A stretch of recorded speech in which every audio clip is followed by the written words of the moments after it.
Welcome to my YouTube channel. My name is Frank. Today, I'm going to share some things about my life. I'm 73 years old as I'm sitting here saying this, and that number still feels strange in my mouth, like a coat that doesn't quite fit even though I've worn it for years now. When I was younger, I thought if I just kept moving, kept building, kept winning, happiness would eventually catch up to me like a loyal dog. I grew up in a small house where money was always the quiet argument in the next room. And I learned early that success looked like safety. It looked like my parents not whispering at night. It looked like the lights never going out. So I chased it hard. I chased it the way a scared kid runs towards something shiny because it promises protection. By my 30s, I was already being called successful. I had a job people respected, a title that made my mother proud when she told her friends, and a schedule so full that I barely noticed how tired I was. I told myself that was just the price of admission. I missed dinners, birthdays, long walks, and entire seasons of my own life, but I believed it would all make sense later. I believed happiness was waiting at the next milestone, the next raise, the next applause. I remember sitting in my office late one night, city lights blinking like they were cheering me on, and feeling a strange hollowness I didn't have words for yet. I pushed it down and kept going. I got married, had kids, built a life that looked solid from the outside. Photographs from that time show a man smiling with his shoulders back, a man who seemed sure of where he was headed. What they don't show is how often my mind was somewhere else, how even at home I was already planning the next thing, the next deal, the next proof that I was worth something. I loved my family, I truly did, but I loved them through a fog of urgency. I told myself I was doing it for them, that every sacrifice was an act of love, and in some ways that was true, but there was also fear driving me. Fear of slowing down and discovering I didn't know who I was without the noise. The years stacked up quietly. Promotions came. Money came. So did stress, like a low hum that never turned off. I lost friends without meaning to, just by being unavailable long enough that they stopped calling. I missed the softness in my children's voices as they grew older, the way they gradually stopped asking if I could come to their games because they already knew the answer. I told myself I'd make it up to them someday. Someday became a dangerous word because it feels generous while stealing everything from you. In my 50s, I finally reached the level I had dreamed about when I was young. The office was bigger, the responsibilities heavier, the praise louder. And yet, I remember driving home one evening, sitting at a red light, and feeling tears come out of nowhere. I wasn't sad in any obvious way. Nothing terrible had happened that day. But there was this deep, aching realization that I had spent decades climbing a ladder that was leaning against the wrong wall, and I didn't know how to climb back down without breaking something. That scared me more than any failure ever had. I tried to fix the feeling the only way I knew how, by working harder, by buying nicer things, by telling myself to be grateful. Gratitude became another task on my list, another thing to perform correctly. It didn't work. The body has its own wisdom, and mine started speaking up through sleepless nights, a tight chest, a constant fatigue I couldn't outrun anymore. Doctors used calm voices to tell me to slow down, and I nodded politely and ignored them, because slowing down felt like disappearing. Then life did what it does when you refuse to listen. Someone close to me got sick, suddenly and seriously, and I found myself sitting in a hospital chair that was too small and too hard, staring at a wall clock that moved with brutal honesty. In that room, success had no language.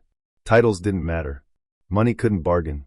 All that mattered was presence, and I realized how unpracticed I was at simply being there, how uncomfortable silence felt when it wasn't filled with plans and strategies. That was the first crack, the first moment I allowed myself to wonder if I had misunderstood what happiness actually was. At 73, I don't tell this story because I have it all figured out. I tell it because I finally understand that success was never supposed to carry the weight I put on it, and that understanding came late, after I had already paid for it in ways I can't fully undo. Some mornings I wake up and feel a quiet grief for the man I was too busy to be, for the conversations I rushed through, for the moments I treated like obstacles instead of gifts. Other mornings, there's a gentle peace in knowing that I can still choose differently now, even if the road behind me is longer than the one ahead, and I'm learning to sit with that truth, learning to breathe inside it, learning to accept that a full life isn't measured the way I once thought it was. And that realization keeps unfolding in me every time I slow down enough to notice the sound of my own thoughts and the way my heart responds when I finally give it room to speak, especially when I Think about the things I once believed would make me whole, and how close I came to missing what was quietly waiting for me all along. Right there in the ordinary moments I was always hurrying past, moments that even now are still teaching me how to stay present as I move through the rest of my days, trying to make sense of what remains and how I want to carry it forward without pretending I have all the answers or that the ache is gone, because it isn't, and maybe it never fully will be, but it has started to change shape in a way that feels honest and unfamiliar, like the beginning of a conversation with myself that I avoided for most of my life, a conversation that asks me to listen instead of conquer, to feel instead of perform, and to notice how fragile and precious time really is when you stop treating it like an endless resource. When I say that, I'm not talking about some dramatic transformation where everything suddenly became clear and easy, because that's not how it happened for me. It was slower, quieter, almost uncomfortable at first. I retired thinking it would feel like freedom, like finally exhaling after holding my breath for 40 years, but instead it felt like standing in an empty room after the music stops. No meetings, no deadlines, no one needing my approval. Just time. Endless, unscheduled time. And that terrified me more than any packed calendar ever had. For months, I kept waking up early like I always had, my body still trained for urgency, my mind searching for a problem to solve. I'd sit at the kitchen table with a cup of coffee going cold, staring out the window, feeling useless in a way I had never allowed myself to feel before. Without my work, I didn't know how to introduce myself, even in my own head. I realized how much of my identity had been borrowed from what I did instead of who I was. That was a painful thing to admit at my age, because it meant accepting that I had been running from myself for most of my life. Little things started to matter in strange new ways. The sound of birds in the morning. The way sunlight moved across the floor as the day went on. At first, I felt guilty enjoying those moments, like I was being lazy or unproductive. That voice in my head didn't disappear just because I stopped working. It took time to unlearn the idea that rest had to be earned, and that worth came from exhaustion. Some days I failed at that completely, and went to bed angry with myself for doing nothing. Other days, I felt a softness I didn't recognize, a sense that maybe this was what people meant when they talked about peace. I started having longer conversations with my kids, now adults with lives of their own. I listened more than I talked, which was new for me. They didn't accuse me of anything, but I could hear the history between their words, the pauses where something might have been if I had been more present back then. That realization hurt in a clean, honest way. Regret, I've learned, doesn't always scream. Sometimes it just sits with you, asking to be acknowledged. I couldn't change the past, but I could finally show up without checking the clock, without thinking about where I needed to be next. What surprised me most was how happiness stopped feeling like a destination and started feeling like something fragile and momentary, something that lives in small, ordinary exchanges. A shared laugh, a quiet evening, a memory resurfacing without warning. I used to dismiss those things as background noise while I focused on the main event. Now I see that they were the main event all along. Success gave me comfort, stability, and options, and I'm grateful for that, but it never taught me how to sit with myself when the noise faded. It never taught me how to be gentle. At 73, I carry both pride and regret, and I've stopped trying to separate them. They belong together. I'm learning that understanding doesn't erase the past, it just changes how you hold it. Some days I still catch myself measuring my life by old standards, wondering if I did enough, if I mattered enough. Other days, I feel a quiet acceptance that maybe meaning isn't something you prove, but something you allow yourself to experience when you stop chasing it so hard, and that lesson is still unfolding in me, day by day, as I sit with the silence, with the memories, with the time I have left, trying to finally live inside my own life instead of racing past it. That intention sounds simple when I say it out loud, but living it has been anything but simple. There are days when the old instincts still grab me by the collar, when I feel restless for no reason, when I catch myself trying to turn even peace into an achievement. I'll notice it when I'm walking and suddenly speeding up, as if there's somewhere I need to get to, and I have to laugh softly at myself and slow my steps on purpose, reminding myself that nothing is chasing me anymore except my own habits. I've started looking back at my life with a kind of curiosity instead of judgment, and that shift alone has been a relief. I see the younger version of me, now not as a villain or a fool, but as a scared man doing his best with the tools he had. He thought love was something you provided, something you secured with long hours and steady income. He didn't know yet that love also needs presence, stillness, and attention, and that those things can't be postponed without cost. I wish I could tell him that success won't protect him from loneliness, that it won't keep time from slipping through his fingers, but I also know he probably wouldn't listen. I didn't listen to anyone back then. Aging has a way of stripping away your illusions without asking permission. Your body slows down, your reflection changes, and suddenly the future feels more finite than theoretical. That awareness used to frighten me. Now, strangely, it sharpens things.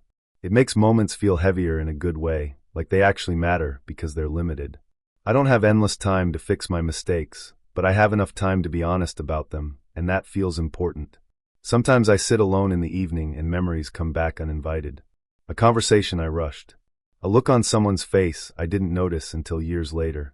There's sadness in those moments, but there's also clarity. I finally understand that happiness isn't a constant state you achieve and then keep forever. It's a series of brief openings, and you either show up for them or you don't. I missed many of them because I was always preparing for some imagined future where I'd finally allow myself to feel satisfied. What I've learned, maybe too late and maybe right on time, is that success and happiness speak entirely different languages. Success is loud, measurable, and always asking for more. Happiness is quiet, personal, and easily drowned out if you're not paying attention. For most of my life, I confused the applause with fulfillment, and by the time the noise died down, I had to learn how to hear my own voice again, a voice that had been waiting patiently, even when I ignored it, even when I didn't know how to listen. Learning to hear that voice has been the most humbling part of this chapter. It doesn't shout. It doesn't motivate me with fear or ambition. It asks gentle questions, the kind I avoided my whole life because they didn't have clear answers. What actually matters to you now? Who do you want to be when no one is watching? What do you need to forgive yourself for?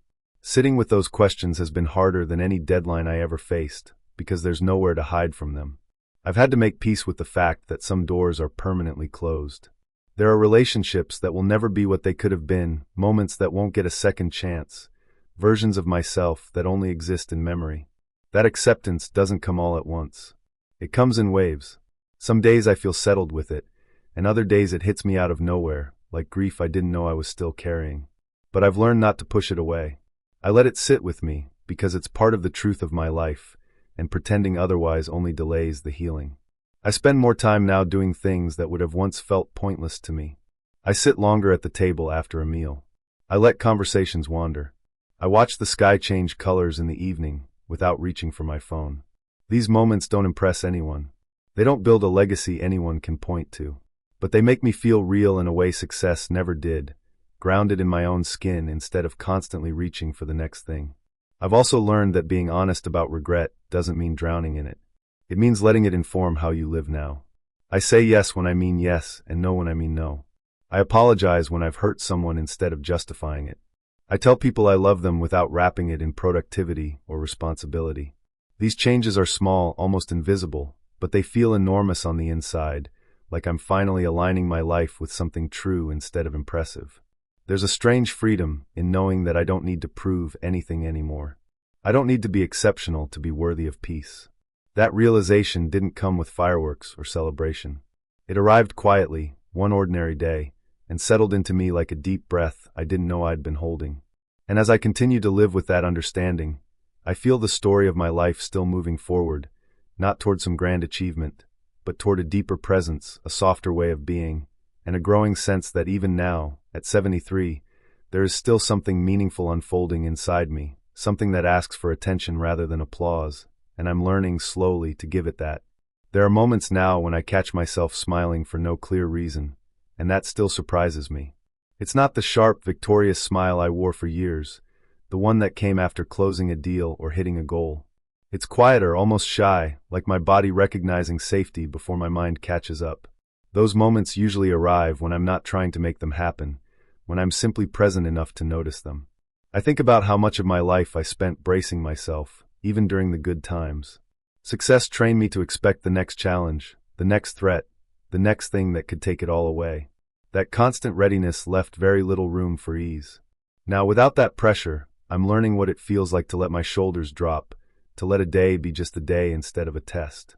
It's an unfamiliar sensation, and sometimes I don't trust it, but I'm staying with it anyway. I've started sharing these thoughts more openly, not as advice, but as confession. When younger people ask me what the secret is, I hesitate, because secrets imply shortcuts, and there aren't any. There are only trade-offs, choices made over and over again, often without realizing what they're costing you. I don't tell them not to be ambitious. Ambition has its place. But I wish someone had told me that it shouldn't be the only voice you listen to, that if you let it speak too loudly for too long, it will drown out everything else that makes life feel human. Some evenings, when the house is quiet, I sit with old photographs and let myself really look at them. Not just at what I achieved, but at who was standing next to me, at who I was back then. I feel tenderness for that man now, and for the people who loved him even when he was distracted and distant. That tenderness feels like progress. It feels like forgiveness finally taking root. I don't know how much time I have left, and for the first time, that uncertainty doesn't feel like a threat. It feels like an invitation to be honest with each remaining day, to meet it without armor, without pretending I'm in control. Success taught me how to build and endure. Life, finally, is teaching me how to receive, how to be still, how to let meaning arrive without forcing it.